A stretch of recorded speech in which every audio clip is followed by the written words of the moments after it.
Good afternoon, guys, and welcome to the podcast. I've got from Fort Worth, Bravis Brown, and he is all about today's topic is going to be all about executive leadership and business scaling. So, we're going to be talking about scaling businesses with executive talent, servant leadership, executive recruiting, business strategy, and automation and business optimization.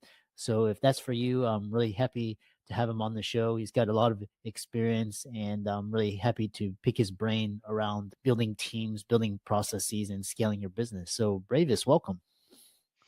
Hi, thank you for having me. Glad to be here. Yeah, briefly introduce yourself, and we'll dive right into the conversation. Sure, yeah. So I have a background with a lot of small startups, and prior to what I'm doing now, I had a holding company and built 8 companies over 8 years. And the focus was how do I accelerate the scale and growth of these organizations? And typically I did that through aligning operating capital with human capital, which was aligned with our strategic strategies. Interesting. And I really love because I just got done with the last podcast guest, and we were talking about building teams and systems and processes, automate, delegate, eliminate. And these days you can't do it all alone because your time is not scalable. The first question I have for you is just talking about your how to future proof your team and business and build adaptability. Okay. A lot of times what I focus on is what I refer to as a generalist, an individual that understands your entire business strategy. And they do have a specialist trait. It's typically going to be in strategy, understanding what your exit strategy is for the organization. And this individual then focuses on prioritizing the roles inside of the organization as revenue grows, cash flows grow, etc. Mm. And that individual at the helm typically provides the emphasis or focus on the mission and vision that your organization has, and then brings individuals that have supporting talents and skill sets, which I often refer to as specialists. Mm. Yeah, and then how do you determine when a company needs a generalist versus specialist talent, and what impact does each type have on scaling and optimizing a business?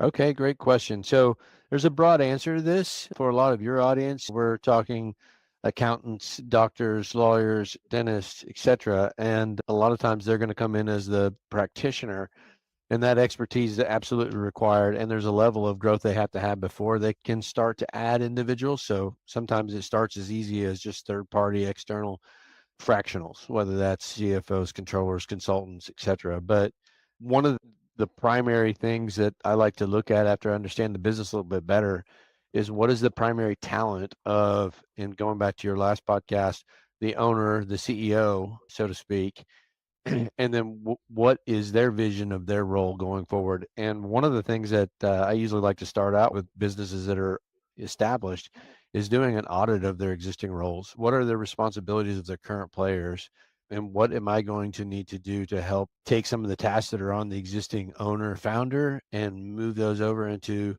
a role that can maybe manage several of those until they get to a position where they can start to delegate. So typically what indicates a good opportunity for delegation is, like I said earlier, prioritizing the roles, and as cash flows and revenues are achieved through execution of strategy, bringing in individuals that become more hyper focused on that, and then taking it off of the leadership, in this case that generalist, so that they can start to expand their execution focus on the business as it grows. Answer. And what I love is you're talking about automation and purpose, and talk about streaming operations without losing the human touch. Because the next question I'm going to have for you is how is artificial intelligence impacting that? But first, talk about automation with purpose.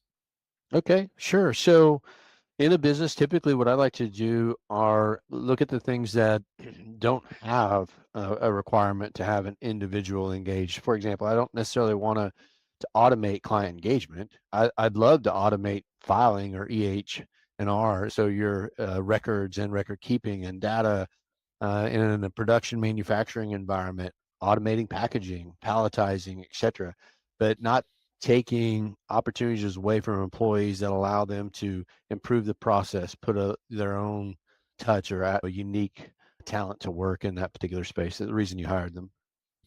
And how In this day and age, so for example, I'll just give you a personal example. I like now, I think 90% of my business is through software or AI automation, and it's like eliminated like 90% of the human cost. So what is this impact of artificial intelligence on the human touch? To be honest, it's going to have a little bit of an impact, but for me, and I'll reflect just as you did on my own. So as I go through and utilize AI to do things like marketing, outreach, etc., and to get automated campaigns, I still have to go through them closely enough to put a personal touch, modify, edit, and make sure that the audience that I want to interact with, the business I've defined as my focus, it has a message that's pertinent to it. And I think the primary thing is it can accelerate the development of material, but it doesn't alleviate the requirement to go through and use a fine-tooth comb to ensure that it's aligned with who you are, who you want to do business with, and how you conduct business.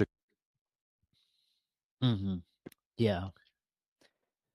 And yeah, I really love that because artificial intelligence. I think Peter Diamandis said it well. Is if you're not using artificial intelligence now, you're going to be out of business very soon. But then you also have to go in and a lot of times you have to go in and double check it, make sure it's not hallucinating or it's answering your questions or doesn't sound like a robot. And which brings me to my next question. I was having lunch with one of my colleagues the other day, and we talk about this issue of hiring. And one of the biggest pain points with hiring is hiring and attracting, retaining A players, because usually if you're not doing good, these A players will go elsewhere or start their own companies, and you're left with B and C players, which actually are more hassle than it's worth. That was recently, but now with AI, it's gotten a little bit better. But talk about beyond hiring, integrating executive talent for maximum impact.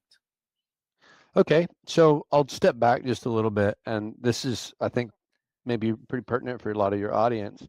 I'll use a really easy one to pick on. So, accounting and tax firms, a lot of times they get excited and want to get into that hiring mode right as the season kicks off. So just compare the analogy of a football program. Can you imagine that if we went and tried to get those A players right when the program kicked off, when the football schedule's starting, you got your first game, and now we're trying to bring over that star quarterback or receiver, et cetera. And it's really about being aware of your market and the timing associated with your market. And when you contact recruiters, talent acquisition, et cetera, and say, hey, I'm struggling with getting CPAs and qualified tax specialists, yeah, most everybody is during peak season. So it's really knowing when to bring them on. And that goes back to earlier mentioning career development and bringing somebody on with a known plan for their development and growth that can impact your organization going forward, not necessarily what they can do today. And to be able to gain and retain what I would call high impact players, you have to be able to share your vision, have them capture and understand your vision, and let them see how and create a career development opportunity for them inside of your organization. How do they grow? For example, again, a small practice example. Right now, I need somebody that can work the front desk, manage handling clients and minimal billing. But my long-term strategy is for somebody that becomes a part of the team, understands my culture, my vision, who I am, really relates well to me, but can operate the entire operations. So what other skill sets would this person need to grow into that? And then communicating to them what that trajectory looks like, how you're going to train and develop, and give them the vision that you have for how they're going to be a larger impact to you, because everybody wants to have purpose, and how they're going to grow not only in your business but financially. And I think just laying that out and then revisiting it and making sure that they're on track with it, they don't have anything that's changed or adjusted, or you don't have to change or adjust. And if you do, you clearly communicate it. And one of the biggest things that's a red flag to me when I'm doing exit interviews for individuals for different companies and they're surprised.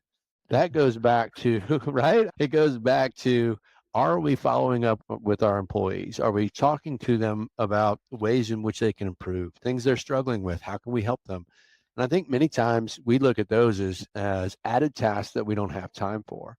And as a result, the communication starts to break down. The performance starts to, one way or another, either go off rails because they think they're doing something really well that you don't think is really their role responsibility, or they're not doing something or giving enough effort to something you believe they should, and they think it's because it's beneath them, whatever the case. But the point is, it's coming back to, these are the goals. Maybe it's even as early on, and I'd like to think that everybody takes the time to do this. What's your 60 to 90 day strategy? for this particular onboarding, process for this person. Are you going back and revisiting that during that time frame? And then as you grow through that process at 60 days and you feel like this is somebody that could work, are you opening up their eyes to what 12 months, 24 months? And that allows you to have the constant communication and be aligned with what their goals and values are and making sure they're aligned with yours. And then, like you said, if you want to retain them and they have certain demands, can you meet them? Mm. Mhm. Yeah, and a follow-up question I have for you is, recently, as a founder CEO, it's, again, attracting, retaining top talent. That's a skill in and of itself, and a lot of it, there was a great book where it's talking about just retaining top talent, and it was like a great leader is a great coach. And so, how do you incorporate coaching into, because you're talking about people want to have a sense of purpose and development and feel like they're doing well and they're contributing. So, what role does coaching play in keeping individuals while allowing them to grow and fulfill their responsibilities? Coaching is something that happens every waking moment in a business.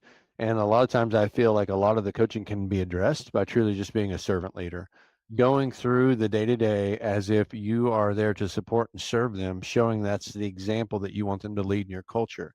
That's usually where it begins by your own level of commitment and leadership skills being demonstrated to them. I think that's where it starts, obviously.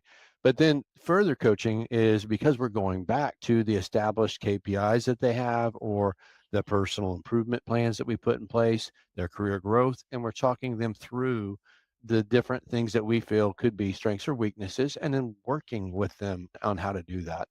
I'll tell you a really quick short story. I was sent to an executive coach, a publicly traded company, purchased a smaller startup that I had, and I got thrown into this publicly traded environment, which was outside of the run and gun, small startup, 2 million to 20 million in 2 years kind of thing, to very structured and a lot of protocol for communications and all these things.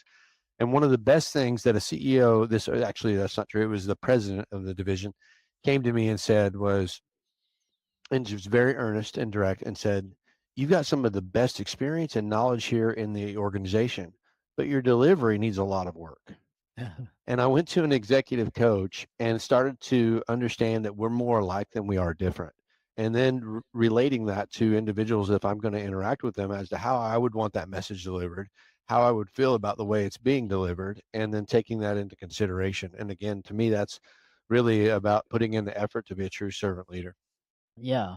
And what's interesting is it's all about culture. And one thing that I recently or what realized, a couple of years back, was culture is an asset. If your company culture is like unique, it's innovative, it's like fun and engaging, it's productive, it's making a difference, people want to go there, and either your customers or your employees. And you mentioned the really interesting thing is going from startup to more of this uh, more formalized organization. These kind of like legacy or formalized corporations such as like Intel or Microsoft versus a startup, for example, these Series A startups, a lot of these, they have a lot of flexibility for innovation, but then their operations may not be as great. Whereas like more established companies, they've got streamlined operation, but they're not very innovative. So what's your process for? That's a really great question. A lot of the times, the efficiencies and the price competitive ability of the larger player is because they have more structured contracts, agreements, take or pays, all types of things that drive costs down. And it's not that you can't be innovative and develop new products. It's the process is slower because it has to go through approval processes of outside vendors to make sure that they can capitulate to the modifications. It supports you.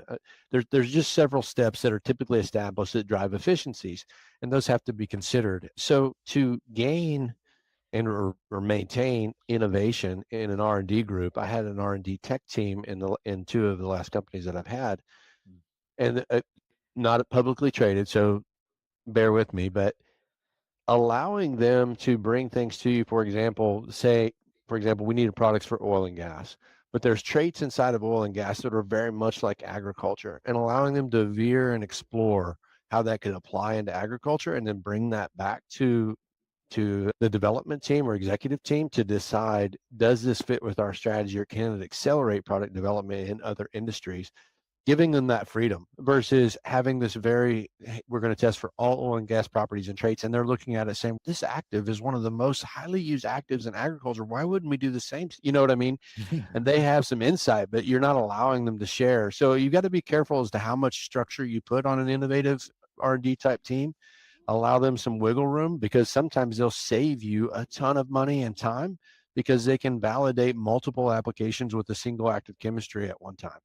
And then you can accelerate and expedite entry into other industries. So now, as a result of being a big company and a big tech and R&D team, now you get to the market even faster. Maybe you even move to what's called a minimum viable product because you're getting more flexibility given to your team, getting more results at a faster pace than smaller companies. So there are ways to take advantage of large teams, but I think you just have to take a little bit of the borders and expand them just a little bit for more freedoms. Yeah. And on a final note, a lot of one thing that I've really admired is in a lot of leaders, they come from a military background or they have some form of experience. How has your experience in the Marine Corps shaped your approach to leadership and business? And what are the positive and negatives of having a military background as an entrepreneur? The pros can be the cons. So you have to be careful. By that, some people are just like I were just talking about with tech. Structure can be overwhelming and too much and be very limiting. Understanding when to apply the structure. And in the military, you're going to have a lot of exposure to structure. But also with military, having the ability to make adjustments when the plan goes awry. And so there is flexibility. A lot of people assume there's not in the military, but there's a nice balance, often achieved, believe it or not. Unfortunately, some of us like that rigidness, and that's one of the reasons we're in the military, and then we come back and we over apply it. And I've been guilty of that, shutting things down too soon, not allowing enough exploratory efforts because of conscientiousness of spend and wanting to be on budget and different things that are all important, but balancing those is the key. So in the military, I also learned that you don't gain leadership ability by title, by authority given from a role or job description. You gain leadership from being collaborative, getting buy-in, showing that servant leadership, and giving. I was about to say a word, but caring and showing that you care about an individual.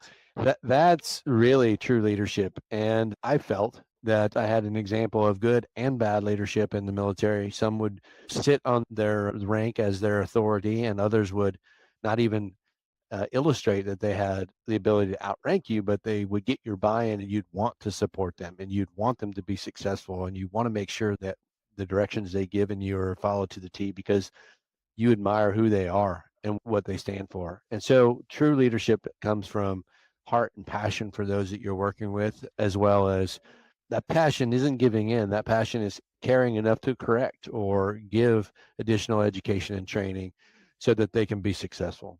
Mm. I hope that answers. Yeah. No, I really enjoyed this conversation around just executive leadership and business scaling because it's taking it to a whole nother level apart from entrepreneurship. So once you build a large organization, it's like how you manage and lead and strategize. All these are different skill sets. And how can people connect with you and reach you and follow you and learn more from you? Whether I am or not, it has executive recruiter on LinkedIn, so they probably think I'm going to stalk them if they connect with me on LinkedIn. But happy to connect with them on LinkedIn. That's a great place. Or my website, which is www.fortworthgrn.com. Either one of those are great locations to engage further. Awesome. Thanks so much and keep up the great work. All right. Thank you. I appreciate your time.